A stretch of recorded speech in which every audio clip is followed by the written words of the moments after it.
Chapter 13 नवजात। वही जो तुम्हारे हाथ के साथ हुआ, जैस्पर ने शांत स्वर में उत्तर दिया। 1000 बार दोहराया गया। वह थोड़ा उदास होकर हंसा और अपनी बांह को सहलाया। हमारा जहर ही एकमात्र ऐसी चीज है जो निशान छोड़ती है। क्यों? मैंने भाई से सांस ली, असभ्य महसूस किया, लेकिन उसकी सूक्ष्म रूप से क्षत विक्षत त्वचा को घूरना बंद नहीं कर सका। मेरे यहाँ के दत्तक भाई बहनों की तरह मेरी परवरिश नहीं हुई। मेरी शुरुआत बिल्कुल अलग थी। बात खत्म करते हुए उनकी आवाज़ सख्त हो गई। मैं उसे देखकर आश्चर्यचकित रह गया। इससे पहले कि मैं तुम्हें अपनी कहानी बताऊं, जैस्पर ने कहा, तुम्हें ये समझना होगा कि हमारी दुनिया में ऐसी जगहें हैं, बेला, जहां कभी बूढ़े न होने वाले जीवों का जीवन काल हफ्तों में मापा जाता है, सदियों में नहीं। दूसरों ने ये पहले भी सुना था। कार्लिसल और एम्मेट ने फिर से अपना ध्यान टीवी की ओर लगाया। एलिस चुपचाप एस्मे के पैरों के पास बैठ गई, लेकिन एडवर्ड भी मेरी तरह ही ध्यानमग्न था। मैं महसूस कर सकता था कि उसकी आंखें मेरे चेहरे पर थीं, जो हर भावना की झलक पड़ रही थीं। वास्तव में यह समझने के लिए कि ऐसा क्यों है, आपको दुनिया को एक अलग नजरिए से देखना होगा। आपको कल्पना करनी होगी कि यह शक्तिशाली, लालची, हमेशा प्यासे लोगों को कैसी लगती है। देखिए, इस दुनिया में ऐसी जगहें हैं जो हमें दूसरों की तुलना में अधिक पसंद हैं। ऐसी जगहें जहां हम कम संयमित हो सकते हैं और फिर भी पकड़े जाने से बच सकते हैं। उदाहरण के लिए, पश्चिमी गोलार्ध का एक नक्शा देखें, उस पर प्रत्येक मानव जीवन को एक छोटे लाल बिंदु के रूप में चित्रित करें। लाल रंग जितना अधिक गाढ़ा होगा, हम उतनी ही आसानी से जीवित रह सकेंगे। जो लोग इस तरह से रहते हैं वे ध्यान आकर्षित किए बिना भोजन कर सकते हैं। मैं अपने दिमाग में बनी छवि को देखकर, शब्दों के फीड को देखकर सिहर उठा। लेकिन जैस्पर को मुझे डराने की चिंता नहीं थी। एडवर्ड की तरह वह हमेशा अति संरक्षणात्मक नहीं था। वह बिना रुके बोलता रहा। ऐसा नहीं है कि दक्षिण की कोवेंस को इस बात की परवाह है कि मनुष्य क्या नोटिस करते हैं या नहीं। ये वोल्टुरी ही है जो उन्हें नियंत्रित रखता है। दक्षिणी कोवेंस को केवल उन्हीं से डर लगता है। अगर वोल्टुरी न होते तो हम में से बाकी लोग जल्दी ही बेनकाब हो जाते। जिस तरह से उन्होंने सम्मान के साथ, लगभग कृतज्ञता के साथ नाम का उच्चारण किया, उससे मैं भौंचक्का रह गया। वोल्टुरी को किसी भी तरह से अच्छे लोगों के रूप में मानना मुश्किल था। तुलनात्मक रूप से देखा जाए तो उत्तरी क्षेत्र बहुत सभ्य है। यहाँ हम ज्यादातर खानाबदोश हैं जो दिन के साथ साथ रात का भी आनंद लेते हैं। हम मनुष्यों को बिना किसी संदेह के हमारे साथ बातचीत करने की अनुमति देते हैं। गुमनामी हम सभी के लिए महत्वपूर्ण है। दक्षिण में यह एक अलग दुनिया है। वहाँ अमर लोग केवल रात में ही बाहर आते हैं। वे दिन भर अपने अगले कदम की योजना बनाने या अपने दुश्मन की चाल का अनुमान लगाने में बिताते हैं। क्योंकि दक्षिण में युद्ध रहा है, सदियों से लगातार युद्ध, जिसमें कभी भी युद्धविराम का क्षण नहीं आया। वहाँ के कबीले शायद ही कभी इंसानों के अस्तित्व पर ध्यान देते हैं, सिवाय इसके कि सैनिकों को सड़क के किनारे खाने के लिए गायों के झुंड पर ध्यान जाता है। वे केवल वोल्टुरी की वजह से झुंड की नज़र से छिपते हैं। लेकिन वे किसके लिए लड़ रहे हैं? मैंने पूछा। जैस्पर मुस्कुराया। क्या तुम्हें लाल बिंदुओं वाला नक्शा याद है? वो इंतजार करने लगा, तो मैंने सिर हिला दिया। वे सबसे मोटे लाल क्षेत्र पर नियंत्रण के लिए लड़ते हैं। देखिए, एक बार किसी के मन में यह विचार आया कि अगर वो मैक्सिको सिटी में अकेला पिशाच हो, तो वह हर रात 2 या 3 बार भोजन कर सकता है और कोई भी इस पर ध्यान नहीं देगा। उसने प्रतिस्पर्धा से छुटकारा पाने के लिए तरीके तलाशे। अन्य लोगों के भी यही विचार थे। कुछ लोगों ने दूसरों की तुलना में अधिक प्रभावी रणनीति अपनाई, लेकिन सबसे प्रभावी रणनीति का आविष्कार बेनेटो नामक एक काफी युवा पिशाच ने किया था। सबसे पहले किसी ने उसके बारे में सुना। वह डलास के उत्तर में कहीं से आया और ह्यूस्टन के पास के क्षेत्र को साझा करने वाली 2 छोटी छोटी जनजातियों का नरसंहार किया। 2 रातों बाद उसने उत्तरी मैक्सिको में मॉन्टेरी पर दावा करने वाले सहयोगियों के बहुत मजबूत कबीले का सामना किया। फिर से वह जीत गया। वह कैसे जीता? मैंने उत्सुकता से पूछा। बेनेटो ने नवजात पिशाचों की एक सेना बनाई थी। वो इस बारे में सोचने वाला पहला व्यक्ति था और शुरुआत में वो अजेय था। बहुत कम उम्र के पिशाच अस्थिर, जंगली होते हैं और उन्हें नियंत्रित करना लगभग असंभव होता है। एक नवजात शिशु के साथ तर्क किया जा सकता है, उसे खुद को नियंत्रित करना सिखाया जा सकता है, लेकिन 10-15 एक साथ एक दुर्स्वप्न हैं। वे एक दूसरे पर उतनी ही आसानी से हमला करेंगे जितनी आसानी से आप उन्हें दुश्मन पर निशाना बनाते हैं।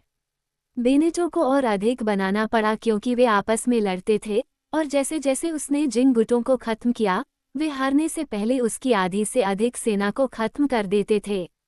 देखिए, हालांकि नवजात शिशु खतरनाक होते हैं, फिर भी उन्हें हराना संभव है अगर आपको पता हो कि आप क्या कर रहे हैं। वे पहले साल या उससे ज्यादा समय तक शारीरिक रूप से अविश्वसनीय रूप से शक्तिशाली होते हैं और अगर उन्हें ताकत दिखाने की अनुमति दी जाए तो वे आसानी से एक बड़े पिशाच को कुचल सकते हैं।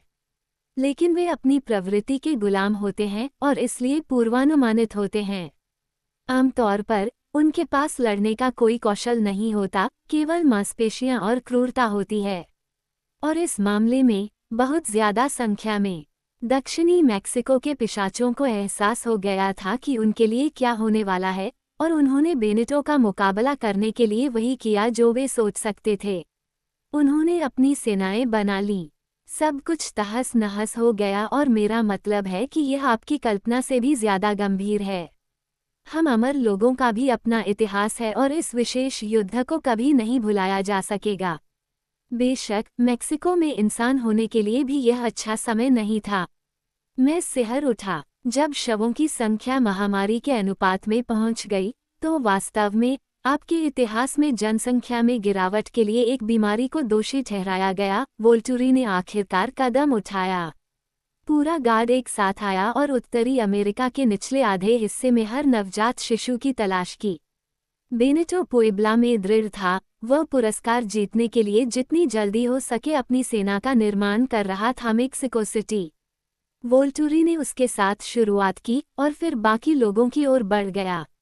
जो कोई भी नवजात शिशुओं के साथ पाया गया, उसे तुरंत मार दिया गया और चूंकि हर कोई खुद को बेनेटो से बचाने की कोशिश कर रहा था, इसलिए मेक्सिको कुछ समय के लिए पिशाचों से खाली हो गया। वोल्टुरी लगभग 1 साल तक घर की सफाई करते रहे। ये हमारे इतिहास का एक और अध्याय था जिसे हमेशा याद रखा जाएगा, हालांकि इस बारे में बताने के लिए बहुत कम गवाह बचे हैं कि यह कैसा था। मैंने एक बार किसी ऐसे व्यक्ति से बात की थी जिसने दूर से देखा था कि जब वे कुलियाकिन गए थे तो क्या हुआ था। जेस्पर कांप उठा। मुझे एहसास हुआ कि मैंने उसे पहले कभी डरे या भयभीत नहीं देखा था। ये पहली बार था। ये काफी था कि विजय का बुखार दक्षिण से नहीं फैला। बाकी दुनिया समझदार बनी रही। हम अपनी वर्तमान जीवन शैली के लिए वोल्टुरी के आभारी हैं। लेकिन जब वोल्टुरी इटली वापस चले गए तो बचे हुए लोगों ने तुरंत दक्षिण में अपना दावा पेश कर दिया। बहुत समय नहीं बीता कि कबीलों में फिर से विवाद शुरू हो गया। अगर आप इस अभिव्यक्ति को क्षमा करेंगे तो बहुत ज्यादा दुश्मनी थी।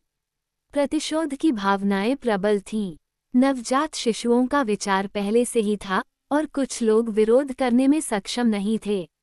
हालांकि वोल्टुरी को भुलाया नहीं गया था और दक्षिणी कबीलों ने इस बार ज्यादा सावधानी बरती। नवजात शिशुओं को ज्यादा सावधानी से मानव पूल से चुना गया था और उन्हें ज्यादा प्रशिक्षण दिया गया था। उनका इस्तेमाल सावधानी से किया गया था और मनुष्य ज्यादातर समय बेखबर रहे। उनके निर्माताओं ने वोल्टुरी को वापस लौटने का कोई कारण नहीं दिया। युद्ध फिर से शुरू हुए, लेकिन छोटे पैमाने पर। कभी कभी कोई व्यक्ति बहुत आगे निकल जाता, मानव समाचार पत्रों में अटकलें शुरू हो जाती और वोल्टुरी वापस आकर शहर को साफ कर देते। लेकिन उन्होंने बाकी लोगों को, जो सावधान थे, जारी रखने दिया। जेस्पर अंतरिक्ष में घूर रहा था। इस तरह तुम बदल गए। यह एहसास मुझे फुसफुसाहट में हुआ। हाँ, उसने सहमति जताई। जब मैं इंसान था तो मैं ह्यूस्टन, टेक्सास में रहता था।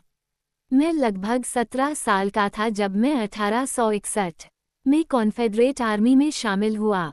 मैंने भर्ती करने वालों से झूठ बोला और उन्हें बताया कि मैं 20 साल का हूँ। मैं इतना लंबा था कि मैं बच सकता था। मेरा सैन्य करियर छोटा था लेकिन बहुत आशाजनक था। लोग हमेशा मुझे पसंद करते थे, मेरी बात सुनते थे। मेरे पिता कहते थे कि यह करिश्मा था। बेशक अब मुझे पता है कि यह शायद कुछ और था।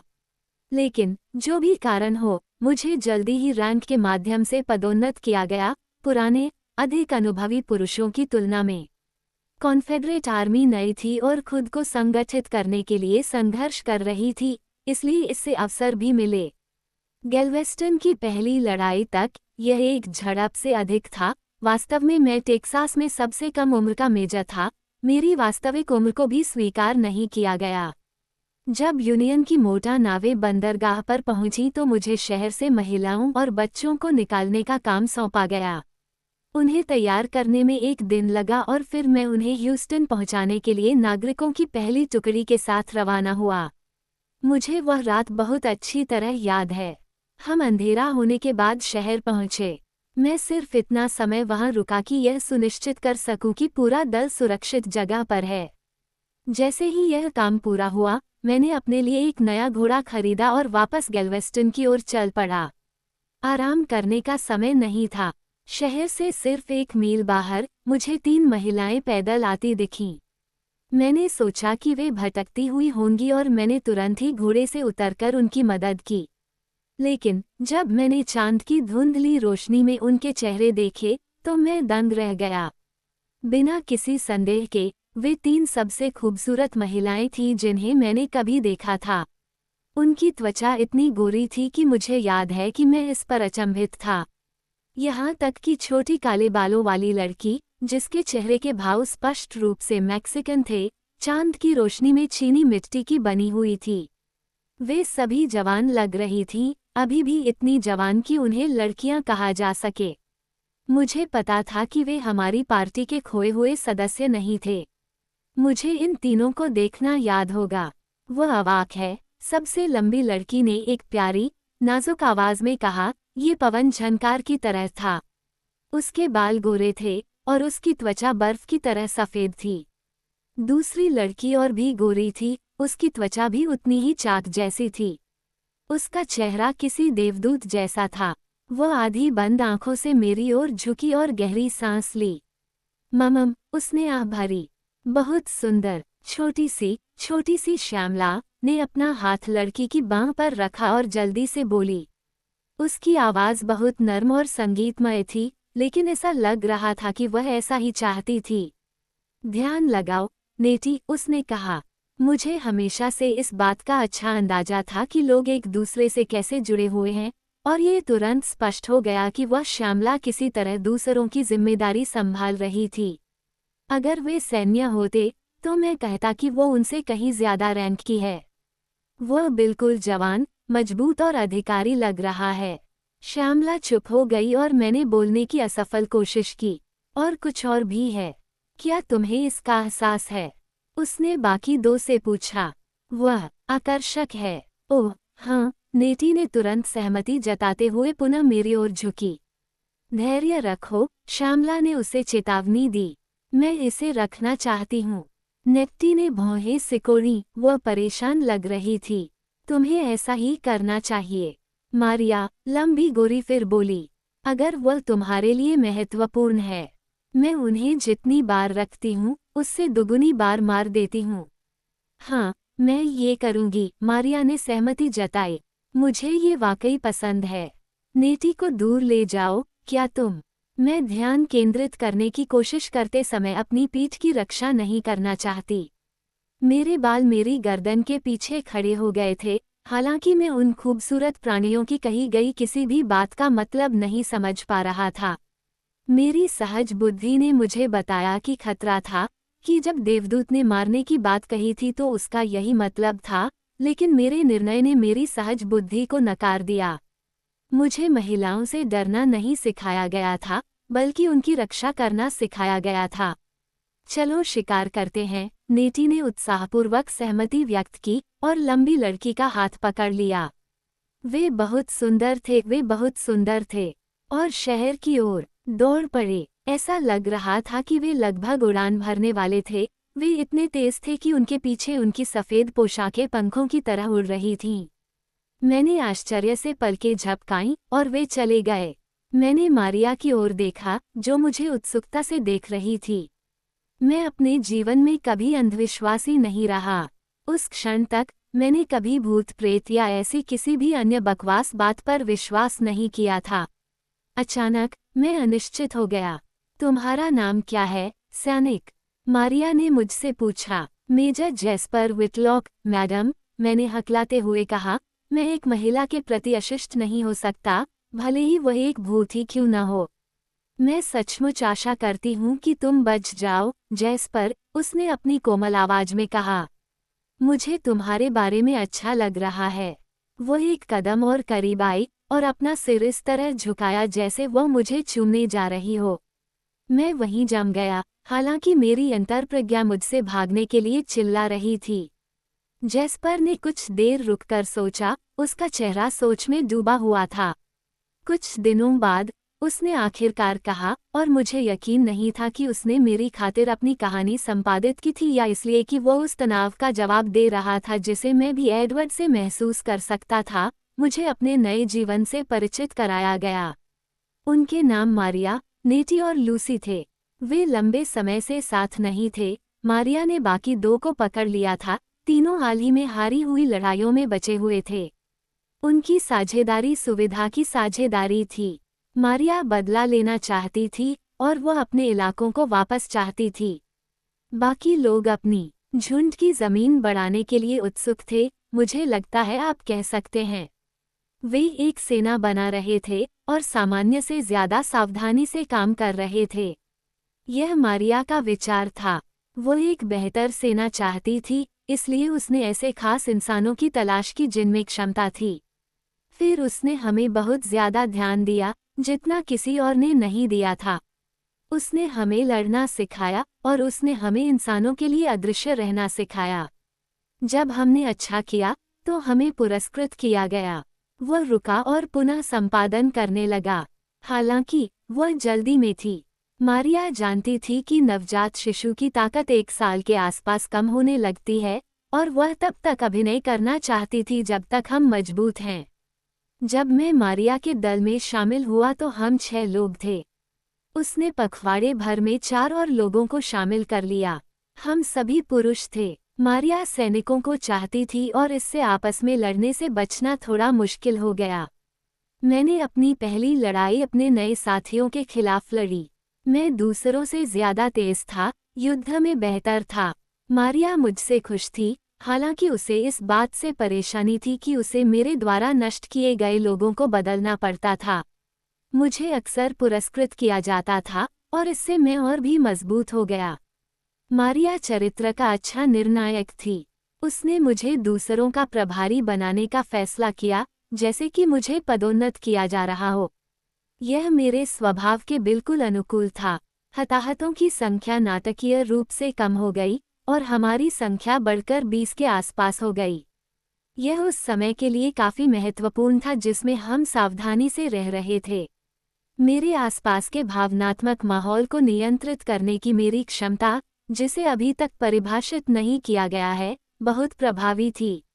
हम जल्द ही एक साथ मिलकर काम करने लगे, जिस तरह से नवजात पिशाचों ने पहले कभी सहयोग नहीं किया था। यहाँ तक कि मारिया, नेटी और लूसी भी एक साथ काम करने में अधिक आसानी से सक्षम थीं। मारिया मुझसे बहुत प्यार करने लगी और वह मुझ पर निर्भर रहने लगी। और कुछ मायनों में मैं उस जमीन की पूजा करता था जिस पर वह चलती थी। मुझे नहीं पता था कि कोई और जीवन संभव है। मारिया ने हमें बताया कि चीजें ऐसी ही थीं और हमने विश्वास किया।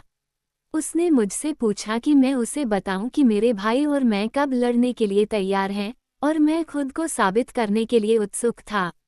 अंत में मैंने 23 लोगों की एक सेना तैयार की, जिसमें 23 अविश्वसनीय रूप से मजबूत नए पिशाच थे, जो पहले किसी और की तरह संगठित और कुशल नहीं थे। मारिया बहुत खुश थी। हम मोंटेरे की ओर बढ़े, जो उसका पूर्व घर था, और उसने अपने दुश्मनों पर हमें छोड़ दिया। उस समय उनके पास केवल 9 नवजात शिशु थे और 2 बूढ़े पिशाच उन्हें नियंत्रित कर रहे थे।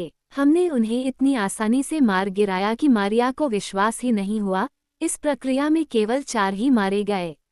ये जीत का एक अभूतपूर्व अंतर था और हम अच्छी तरह प्रशिक्षित थे। हमने ये काम किसी का ध्यान आकर्षित किए बिना किया। शहर का स्वामित्व बिना किसी इंसान की जानकारी के बदल गया। सफलता ने मारिया को लालची बना दिया। बहुत समय नहीं बीता कि उसने दूसरे शहरों पर नजर डालना शुरू कर दिया। उस पहले साल में उसने अपना नियंत्रण टेक्सास और उत्तरी मैक्सिको के ज्यादातर हिस्सों तक फैला लिया। फिर दूसरे लोग उसे हटाने के लिए दक्षिण से आए। उसने अपनी बांह पर हल्के निशानों पर 2 उंगलियां फेरीं। लड़ाई बहुत तेज थी। कई लोगों को चिंता होने लगी कि वोल्टुरी वापस आ जाएगा। मूल 23 में से मैं ही एकमात्र व्यक्ति था जो पहले 18 महीनों तक जीवित रहा। हम दोनों जीते और हारे। नेटी और लूसी ने अंततः मारिया पर हमला किया, लेकिन उस बार हम जीत गए। मारिया और मैं मोंटेरे पर कब्जा करने में सफल रहे। युद्ध जारी रहने के बावजूद ये थोड़ा शांत हो गया। विजय का विचार खत्म हो रहा था। अब ये ज्यादातर प्रतिशोध और झगड़े तक सीमित था। बहुत से लोगों ने अपने साथी खो दिए थे और यह ऐसी बात है जिसे हमारे जैसे लोग माफ नहीं करते। मारिया और मैं हमेशा 1 दर्जन से ज्यादा नवजात शिशुओं को तैयार रखते थे। वे हमारे लिए कोई मायने नहीं रखते थे। वे मोहरे थे, वे डिस्पोजेबल थे। जब वे अपनी उपयोगिता से बाहर हो गए तो हमने उन्हें फेंक दिया। मेरा जीवन उसी हिंसक पैटर्न में चलता रहा और साल बीत गए। मैं बहुत लंबे समय तक इस सब से तंग आ गया। फिर कुछ बदला। कई दशकों बाद मेरी दोस्ती एक नवजात शिशु से हुई जो कि बहुत उपयोगी रहा और मुश्किलों के बावजूद अपने पहले 3 साल तक जीवित रहा। उसका नाम पीटर था। मुझे पीटर पसंद था। मुझे लगता है कि वह सभ्य था। सही शब्द है। उसे लड़ाई में मजा नहीं आया, हालांकि वह इसमें अच्छा था। उसे नवजात शिशुओं की देखभाल करने का काम सौंपा गया था, आप कह सकते हैं। यह एक पूर्णकालिक नौकरी थी। और फिर से सफाई का समय आ गया। नवजात शिशुओं की ताकत खत्म हो रही थी, उन्हें बदला जाना था। पीटर को उन्हें नष्ट करने में मेरी मदद करनी थी। हमने उन्हें अलग अलग करके अलग किया, आप देखिए, एक एक करके। ये हमेशा एक बहुत लंबी रात होती थी। इस बार उसने मुझे समझाने की कोशिश की कि कुछ में क्षमता है, लेकिन मारिया ने निर्देश दिया था कि हम उन सभी से छुटकारा पालें। मैंने उसे मना कर दिया। हम लगभग आधे रास्ते पर थे और मैं महसूस कर सकता था कि यह पीटर पर बहुत भारी पड़ रहा था। मैं ये तय करने की कोशिश कर रहा था कि मुझे उसे दूर भेज देना चाहिए या नहीं, और जब मैंने अगले शिकार को बुलाया तो मैं खुद को खत्म कर लूं। मुझे आश्चर्य हुआ कि वह अचानक क्रोधित हो गया, आग बबूला हो गया। मैं उसके मूड के बारे में जो भी सोच रहा था उसके लिए तैयार था। वह एक अच्छा लड़ाकू था, लेकिन वह कभी भी मेरा मुकाबला नहीं कर सकता था। मैंने जिस नवजात शिशु को बुलाया था वह एक मादा थी जो अभी 1 साल की हुई थी। उसका नाम चार्लोट था। जब वह नजर आई तो उसकी भावनाएं बदल गईं, उन्होंने उसे पहचान लिया। उसने उसे भागने के लिए चिल्लाया और वह उसके पीछे भागा। मैं उनका पीछा कर सकता था, लेकिन मैंने ऐसा नहीं किया। मुझे लगा उसे नष्ट करने से बचना चाहिए। मारिया इस बात से मुझसे चिढ़ गई थी। 5 साल बाद पीटर चुपके से मेरे पास आया। उसने आने के लिए एक अच्छा दिन चुना। मारिया मेरी लगातार बिगड़ती मानसिक स्थिति से हैरान थी। उसने कभी एक पल के लिए भी अवसाद महसूस नहीं किया था और मुझे आश्चर्य हुआ कि मैं अलग क्यों था। जब वह मेरे पास होती थी तो मुझे उसकी भावनाओं में बदलाव नजर आने लगा था। कभी कभी डर और द्वेष की भावनाएं भी होती थीं। वही भावनाएं जो मुझे नेटी और लूसी के हमले से पहले ही चेतावनी दे देती थीं। मैं अपने एकमात्र सहयोगी, अपने अस्तित्व के मूल को नष्ट करने के लिए खुद को तैयार कर रहा था, तभी पीटर वापस आ गया। पीटर ने मुझे चार्लोट के साथ अपने नए जीवन के बारे में बताया, मुझे उन विकल्पों के बारे में बताया जिनके बारे में मैंने कभी सपने में भी नहीं सोचा था। 5 सालों में उनके बीच कभी झगड़ा नहीं हुआ, हालांकि वे उत्तर में कई अन्य लोगों से मिले थे। अन्य लोग जो निरंतर उत्पात के बिना सह अस्तित्व में रह सकते थे। एक बातचीत में उसने मुझे मना लिया। मैं जाने के लिए तैयार था और कुछ हद तक राहत महसूस कर रहा था कि मुझे मारिया को मारना नहीं पड़ेगा। मैं उतने ही सालों से उसका साथी था जितने सालों से कार्लिसले और एडवर्ड साथ थे, फिर भी हमारे बीच का रिश्ता उतना मजबूत नहीं था। जब आप लड़ाई के लिए, खून के लिए जीते हैं, तो आपके द्वारा बनाए गए रिश्ते कमजोर होते हैं और आसानी से टूट जाते हैं। मैं पीछे मुड़कर देखे बिना चला गया। मैंने पीटर और चार्लोट के साथ कुछ सालों तक यात्रा की, इस नई, अधिक शांतिपूर्ण दुनिया का अनुभव प्राप्त किया। लेकिन अवसाद कम नहीं हुआ। मुझे समझ में नहीं आया कि मेरे साथ क्या गलत था, जब तक कि पीटर ने यह नहीं देखा कि शिकार करने के बाद ये हमेशा बदतर हो जाता था। मैंने इस पर विचार किया। इतने सालों के नरसंहार और मारकाट में मैंने अपनी लगभग सारी मानवता खो दी थी। मैं निस्संदेह एक दुर्स्वप्न था, सबसे भयानक किस्म का राक्षस।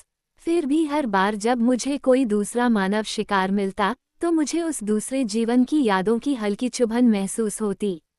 मेरी सुंदरता को देखकर उनकी आंखें आश्चर्य से चौड़ी होती हुई देखकर, मैं अपने दिमाग में मारिया और अन्य लोगों को देख सकता था। पिछली रात जब मैं जेस्पर विटलॉक था, तो वे मुझे कैसी दिख रही थीं। यह उधार ली गई स्मृति मेरे लिए किसी और के लिए जितनी मजबूत थी, उससे कहीं ज्यादा मजबूत थी, क्योंकि मैं वह सब कुछ महसूस कर सकता था जो मेरा शिकार महसूस कर रहा था।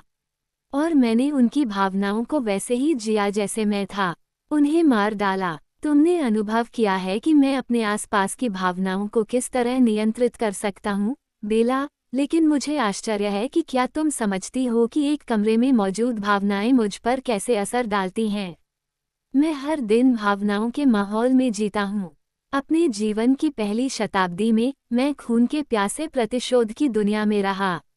नफरत मेरा निरंतर साथी थी। जब मैंने मारिया को छोड़ा तो ये कुछ हद तक कम हो गई, लेकिन मुझे अभी भी अपने शिकार के डर और भय का एहसास था। ये बहुत ज्यादा होने लगा। अवसाद और भी बदतर हो गया और मैं पीटर और चार्लोट से दूर हो गया। वे भले ही सभ्य थे, लेकिन उन्हें वैसा विरक्ति महसूस नहीं हुआ जैसा मुझे होने लगा था। वे लड़ाई से केवल शांति चाहते थे। मैं किसी को भी मारने से इतना थक गया था, चाहे वह साधारण इंसान ही क्यों न हो। फिर भी मुझे मारना जारी रखना पड़ा। मेरे पास क्या विकल्प था। मैंने कम बार मारने की कोशिश की, लेकिन मुझे बहुत प्यास लगती और मैं हार मान लेता। एक सदी तक तुरंत संतुष्टि पाने के बाद मैंने पाया कि आत्मा अनुशासन चुनौतीपूर्ण है। मैं अभी भी उसमें निपुण नहीं हुआ हूँ। जेस्पर और एक दोनों ही कहानी में खोए हुए थे। मुझे आश्चर्य हुआ जब उनकी उदास अभिव्यक्ति एक शांतिपूर्ण मुस्कान में बदल गई। मैं फिलाडेल्फिया में था, वहाँ तूफान आया था और मैं दिन के समय बाहर था, जो कि अभी तक मेरे लिए पूरी तरह से सहज नहीं था। मुझे पता था कि बारिश में खड़े होने से ध्यान आकर्षित होगा, इसलिए मैं एक छोटे से आधे खाली भोजनालय में छिप गया। मेरी आंखें इतनी गहरी थीं कि कोई भी उन्हें नोटिस नहीं कर सकता था, हालांकि इसका मतलब था कि मैं प्यासा था और इससे मुझे थोड़ी चिंता हुई। वो वहाँ मेरा इंतजार कर रही थी, जाहिर है। वह एक बार हंसा। जैसे ही मैं अंदर गया, वह काउंटर पर ऊंची स्टूल से नीचे कूद गई और सीधे मेरी ओर आ गई। इससे मैं चौंक गया। मुझे यकीन नहीं था कि उसका इरादा हमला करने का था। उसके व्यवहार की यही एकमात्र व्याख्या थी जो मैं अतीत में दे पाया था। लेकिन वो मुस्कुरा रही थी, और जो भावनाएं उससे निकल रही थीं, वे ऐसी थीं जैसी मैंने पहले कभी महसूस नहीं की थीं। तुमने मुझे बहुत देर तक इंतजार करवाया, उसने कहा। मुझे पता ही नहीं चला कि एलिस फिर से मेरे पीछे आकर खड़ी हो गई थी। और आपने एक अच्छे दक्षिणी सज्जन की तरह अपना सिर झुका लिया और कहा, मुझे माफ करें, मैडम। एलिस को ये याद करके हंसी आ गई। जेस्पर ने उसकी ओर देखकर मुस्कुराया। तुमने अपना हाथ आगे बढ़ाया और मैंने बिना रुके उसे थाम लिया, ताकि मैं समझ सकूं कि मैं क्या कर रहा हूं। लगभग एक सदी में पहली बार मुझे उम्मीद की किरण दिखी। जेस्पर ने बोलते हुए एलिस का हाथ पकड़ लिया। एलिस मुस्कुराई। मुझे बस राहत मिली। मुझे लगा था कि तुम कभी नहीं आओगे। वे एक दूसरे को देखकर बहुत देर तक मुस्कुराते रहे, और फिर जेस्पर ने मेरी ओर देखा। उसके चेहरे पर कोमल भाव, लंबे समय तक रहने वाला। एलिस ने मुझे बताया कि उसने कार्लिसले और उसके परिवार के बारे में क्या देखा था। मुझे यकीन ही नहीं हो रहा था कि ऐसा अस्तित्व संभव है, लेकिन एलिस ने मुझे आशावादी बना दिया, इसलिए हम उन्हें खोजने निकल पड़े। वे भी बहुत डर गए, एडवर्ड ने जेस्पर की ओर आंखें घुमाते हुए कहा, फिर मेरी ओर मुड़कर समझाया। एमिट और मैं शिकार करने गए थे।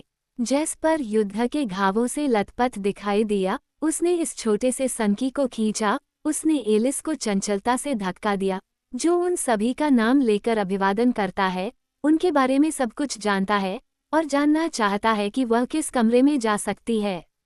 एलिस और जेस्पर ने सुरों और बास में ताल मिलाकर हंसा। जब मैं घर पहुंचा तो मेरी सारी चीजें गैराज में थीं। एडवर्ड ने आगे कहा। एलिस ने कंधे उचकाए। आपके कमरे से सबसे अच्छा नज़ारा दिखता था। अब वे सब एक साथ हंसे। यह एक अच्छी कहानी है, मैंने कहा। 3 जोड़ी आंखों ने मेरी समझदारी पर सवाल उठाया। मेरा मतलब आखिरी भाग से है, मैंने अपना बचाव करते हुए कहा।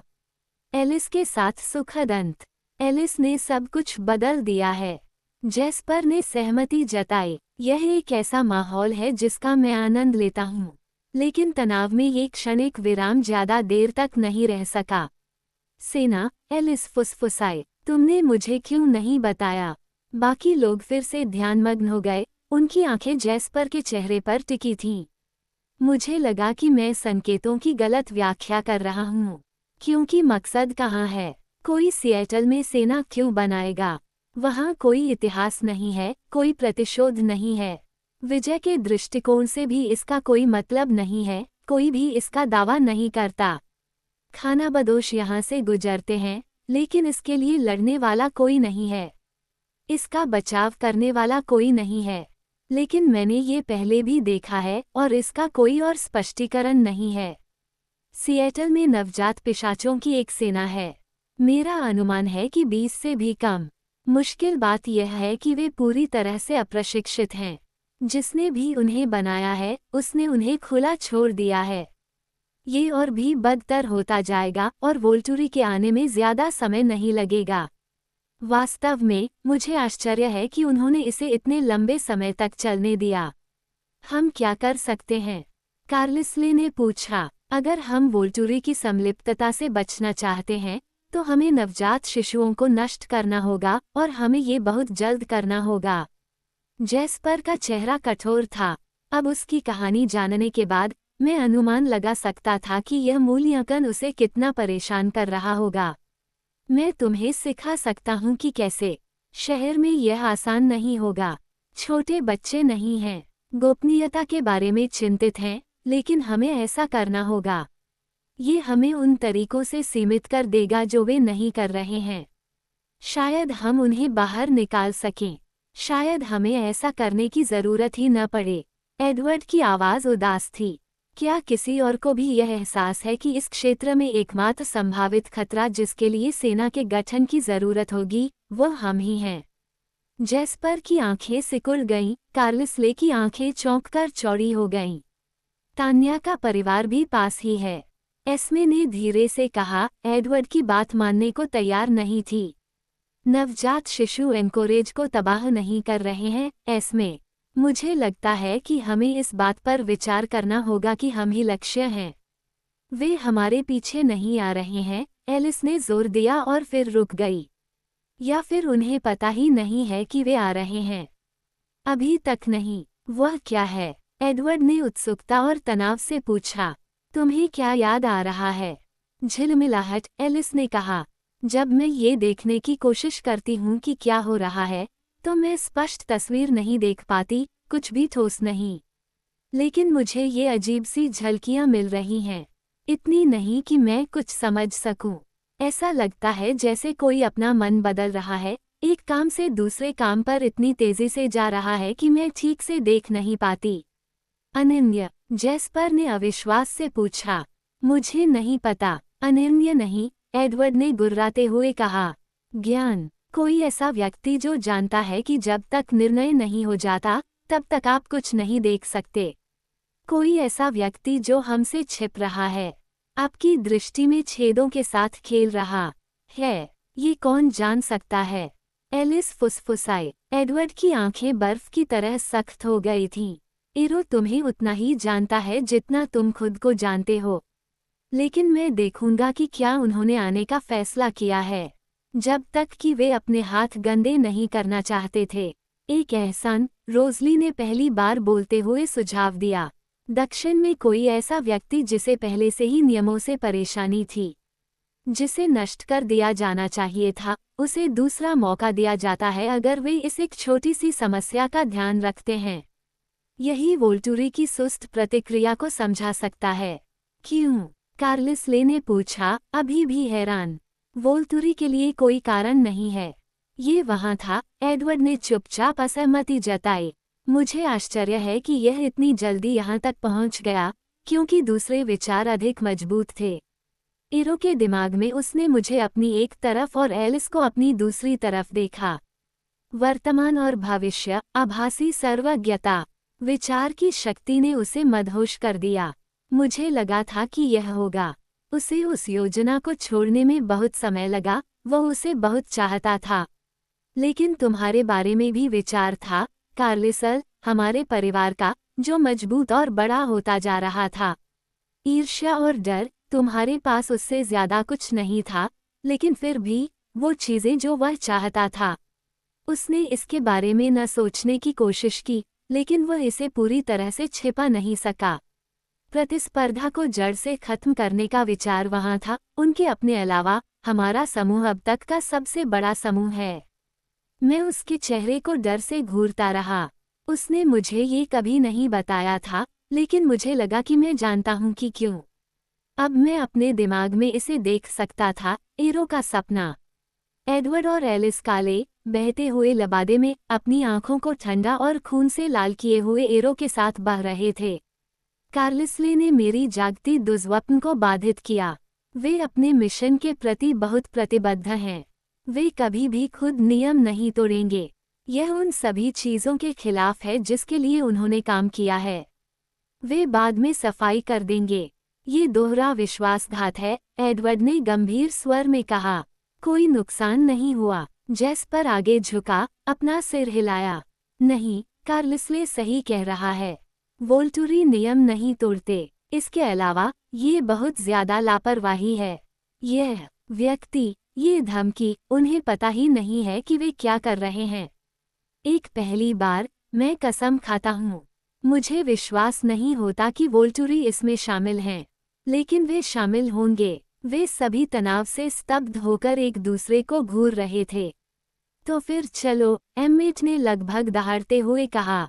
हम किसका इंतजार कर रहे हैं? कार्लिसले और एडवर्ड ने एक दूसरे को लंबी नजरों से देखा। एडवर्ड ने एक बार सिर हिलाया। हमें तुम्हें सिखाना होगा, जैस्पर, कार्लिसल ने आखिरकार कहा। उन्हें कैसे नष्ट किया जाए। कार्लिसल का जबड़ा सख्त था, लेकिन मैं उसकी आंखों में दर्द देख सकता था जब वो ये शब्द बोल रहा था। कार्लिसल से ज्यादा हिंसा से कोई भी नफरत नहीं करता था। कुछ ऐसा था जो मुझे परेशान कर रहा था, और मैं उसका कारण नहीं बता पा रहा था। मैं सुन्न, भयभीत, मौत से डरी हुई थी। और फिर भी, उसके नीचे, मैं महसूस कर सकता था कि मैं कुछ महत्वपूर्ण चीज को भूल रहा था। कुछ ऐसा जो इस अराजकता से कुछ अर्थ निकाल सकता था, जो इसे समझा सकता था। हमें मदद की जरूरत होगी, जैस्पर ने कहा। क्या आपको लगता है कि तान्या का परिवार तैयार होगा?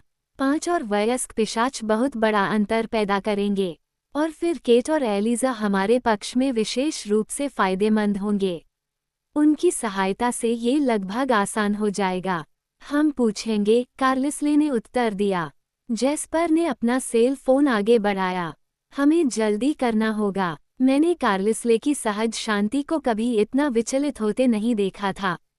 उसने फोन लिया और खिड़कियों की ओर बढ़ा। उसने एक नंबर डायल किया, फोन को अपने कान पर लगाया और दूसरा हाथ शीशे पर रखा। वह पीड़ा और दुविधापूर्ण भाव के साथ धुंधली सुबह को देखता रहा। एडवर्ड ने मेरा हाथ पकड़ा और मुझे सफ़ेद लवसीट पर खींच लिया। मैं उसके बगल में बैठ गया, उसके चेहरे को घूर रहा था जबकि वह कार्लिसले को देख रहा था। कार्लिसले की आवाज़ धीमी और तेज थी, जिसे सुनना मुश्किल था। मैंने उसे तान्या का अभिवादन करते हुए सुना और फिर उसने इतनी तेजी से स्थिति को बताया कि मैं ज्यादा कुछ समझ नहीं पाया। हालांकि मैं बता सकता था कि अलास्का के पिशाच सिएटल में जो कुछ हो रहा था उससे अनजान नहीं थे।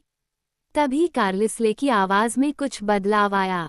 ओह, उसने कहा, उसकी आवाज आश्चर्य में और भी तीखी हो गई।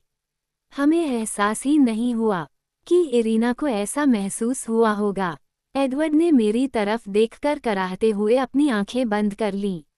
लानत है लॉरेंट को नरक के सबसे गहरे गड्ढे में, जहां उसका स्थान है।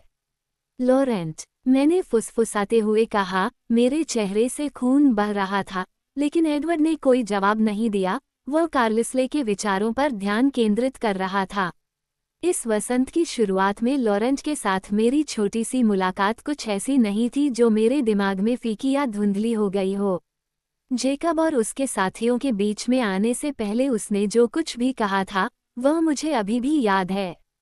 मैं वास्तव में उसके लिए एक एहसान के रूप में यहाँ आया था।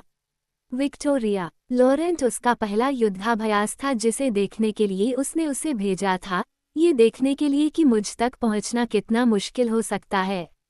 वह भेड़ियों से बचकर वापस रिपोर्ट करने के लिए नहीं बचा था। हालांकि जेम्स की मौत के बाद भी उसने विक्टोरिया के साथ अपने पुराने संबंधों को बनाए रखा था, लेकिन उसने नए संबंध भी बनाए थे।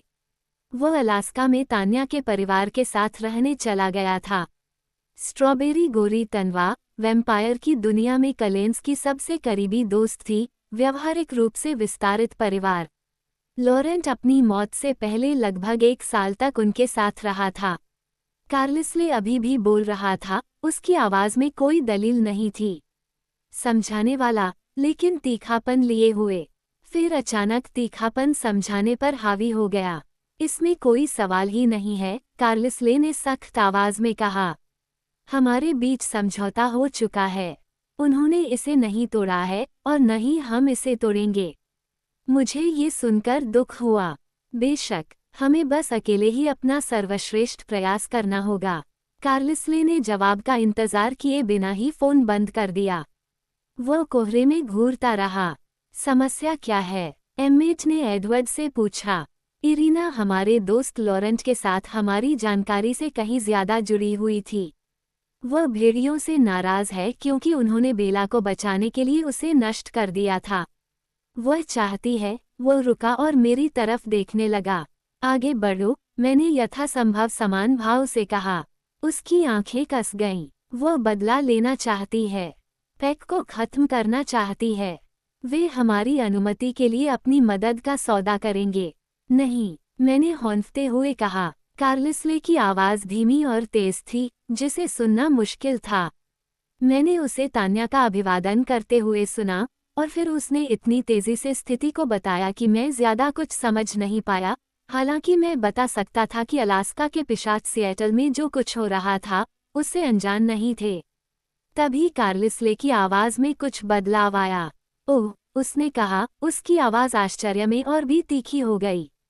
हमें एहसास ही नहीं हुआ कि इरीना को ऐसा महसूस हुआ होगा। एडवर्ड ने मेरी तरफ देखकर कराहते हुए अपनी आंखें बंद कर लीं।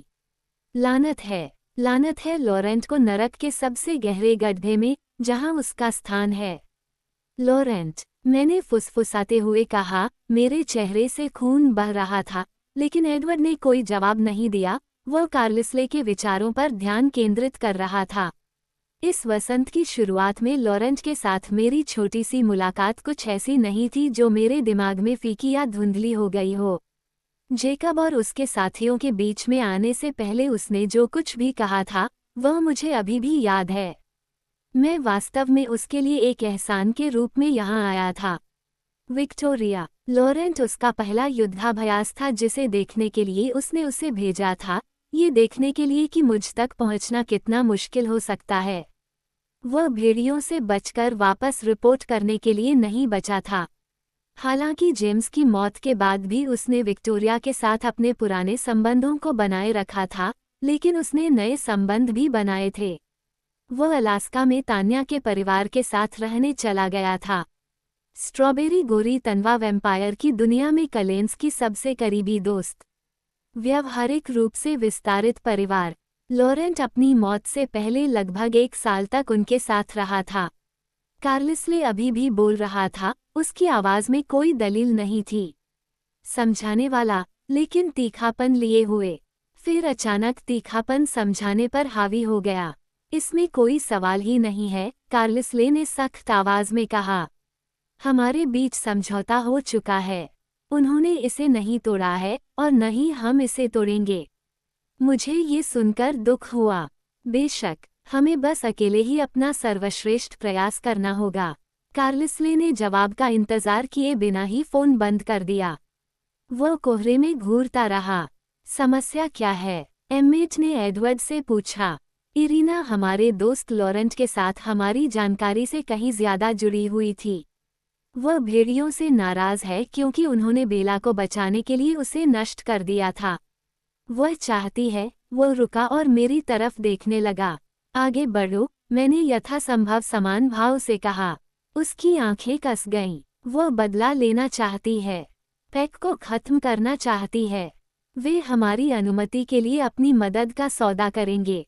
नहीं, मैंने हौंफते हुए कहा। चिंता मत करो, उसने मुझे एक सपाट आवाज में कहा। कार्लिसल कभी भी इसके लिए सहमत नहीं होगा। वो हिचकिचाया, फिर आह भरी। और न ही मैं। लॉरेंट को यह मिलना ही था। ये लगभग एक गुर्राहट थी और मैं अभी भी भेड़ियों का ऋणी हूँ। यह अच्छा नहीं है, जैस्पर ने कहा। ये बहुत ही बराबरी की लड़ाई है। हम कौशल में तो आगे रहेंगे, लेकिन संख्या में नहीं। हम जीतेंगे, लेकिन किस कीमत पर? उसकी तनाव भरी आंखें एलिस के चेहरे पर चमक उठी और फिर दूर चली गईं। मैं जोर से चिल्लाना चाहता था क्योंकि मुझे समझ में आ गया था कि जैस्पर का क्या मतलब था। हम जीतेंगे, पर हारेंगे भी। कुछ बच नहीं पाएंगे। मैंने कमरे में चारों ओर उनके चेहरों को देखा। जैस्पर, एलिस, एम्मेट, रोज, एस्मे, कार्लिसले। एडवर्ड, मेरे परिवार के चेहरे।